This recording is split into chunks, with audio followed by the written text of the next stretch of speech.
উপস্থিত প্রধান অতিথি সামায়ক ওবায়দ রিঙ্কু আফা, উপস্থিত আছেন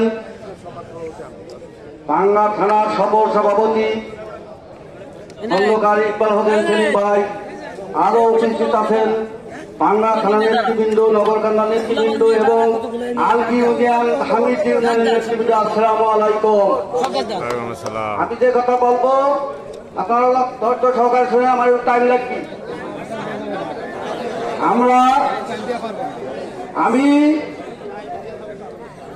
30 বছর যাবত এই বিএনপির সাথে জড়িত, 4টা কমিটির সদস্য, বর্তমান সাধারণ সম্পাদক হিসেবে দায়িত্ব পালন করতেছি। ঝড় তুফান এই পর্যন্ত আছি।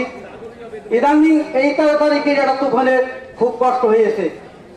তা আমার দুঃখের কথা বলার জায়গায় ইকবাল হোসেন সেলিম ভাই ছাড়া 2018 সালে আমি হিফাজতের মামলায় ভোটদান আসামি ছিলাম। তখন আমার কাছে কোনো লোক ছিল না, কেউ যায় নাই, দেখাও যায় নাই। ইকবাল হোসেন সেলিম ভাই এবং ঢাকার থেকে ঢাকায় আমাদেরকে দাবি করে এনে আমার সভাপতি সাহেব এবং আমরা যার কাছে একটা আলগির লোকজন এসেছি সেও উপস্থিত ছিল। আমি 61 দিন হাজতে ছিলাম। তারপরে এই যে বর্তমানে ছাত্র আন্দোলনের মামলায় ভোটদান আসামি আমি, আমার ছেলে, আমার ভাই, আমার ফ্যামিলি। যদি শেখ হাসিনা 5 তারিখে এই দেশ থেকে পলায় না যাইতো তাহলে আমার কোন অস্তিত্ব থাকিত না বাংলাদেশে।